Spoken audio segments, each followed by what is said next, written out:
Now, when you book into the Shelbourne, well, you expect five-star luxury, but do you expect that they have an in-house genealogist who can trace your roots for you? Well, they do, and she's here and she joins us this morning. It's Helen Kelly. Good morning to you, Helen. It's amazing to find that you can actually book into the Shelbourne, five-star luxury, and then get your ancestors traced for you. Yes, indeed. Well, at least you can be empowered. Empowered to do it. You can start the paper trail, exactly, as you're saying. Yeah. I mean, and you have a title, and you're the only one in the world? That's right. I'm the genealogy butler to the Shelbourne Hotel. So the Shelbourne copyrighted the title, and so I'm the only genealogy butler in the world. Isn't that fantastic? Yes, so you're one of a kind. One of a kind. One of Absolutely, a kind. And do many people take up the services? I mean, I'd say a lot of Americans and stuff when they're over. Yeah. That, like you're saying, because they have to do it really when they're here, obviously. Yeah, they have to do the Irish paper trail here. They can do a certain amount at home on computer, but they have to come to Dublin really to finish off their paper trail, or even to get started.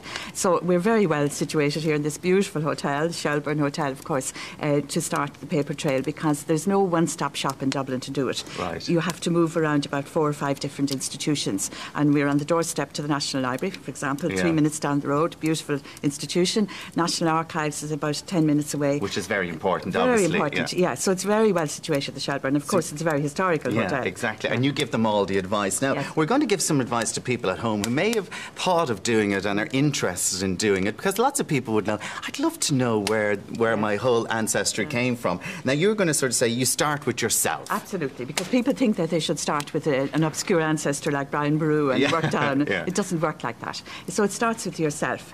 So if you were going to start, Alan, for example, you would sit down and do all your homework at home.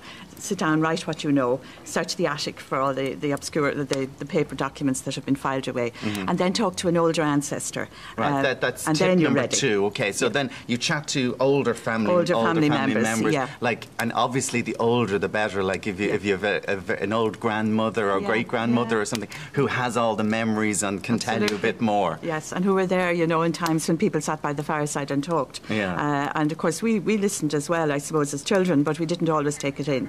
But you know, we all have a lot of information in our subconscious that we have forgotten about. So when you sit down and start putting it out on paper, it's amazing what comes out. And then older people. Now sometimes there will be resistance to telling you, and I think you've got to respect that as well. But you'll always find somebody who will be willing to talk. To have a bit of the gab. Exactly. Now, the paper trail. Paper trail is wonderful.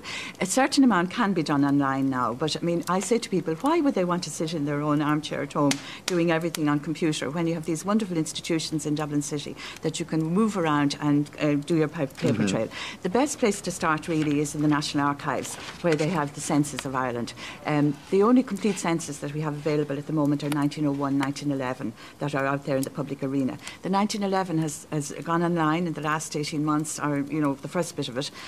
It's all out online now, so that's kind of acts as a catalyst to draw people here to Ireland, because they can get that in their computers at home in America or wherever, and it's a great magnet to get people to come to Ireland, because really, Alan, while the paper trail is hugely important, I think for people, members of the diaspora, you know, the descendants of the Irish emigrants, it is hugely important that they come into Ireland, because that's the icing on the cake, and that's when the magic starts.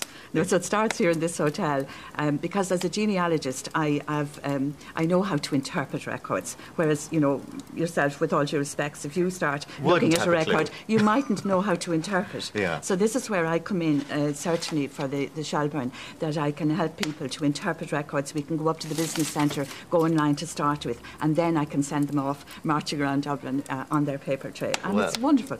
So many of them have got their passports as a result of my work with them. You must get a great sense of achievement then if they actually come back to you and go, wow, look what I found out. That must be a big thing for you. And it's great for hotel staff as well, because they're all part of this as well. So, you know, it starts with yourself, and for me, I'm permanently on duty, Alan. Even when I come into the Shelbourne with the staff, I think one of my first days here, I connected I walked along the passageway here with another Helen, and she turned out to be the niece of my godmother, you know. So I don't just empower them with paper trail, I'm empowering them to connect. And I know Ireland pretty well, and I know certain counties better than others. It really is an absolutely wonderful thing that you do. Thank you very much for talking to us this morning, and I hope many people watching at home will start their paper trail and find their answers. So thank you very much.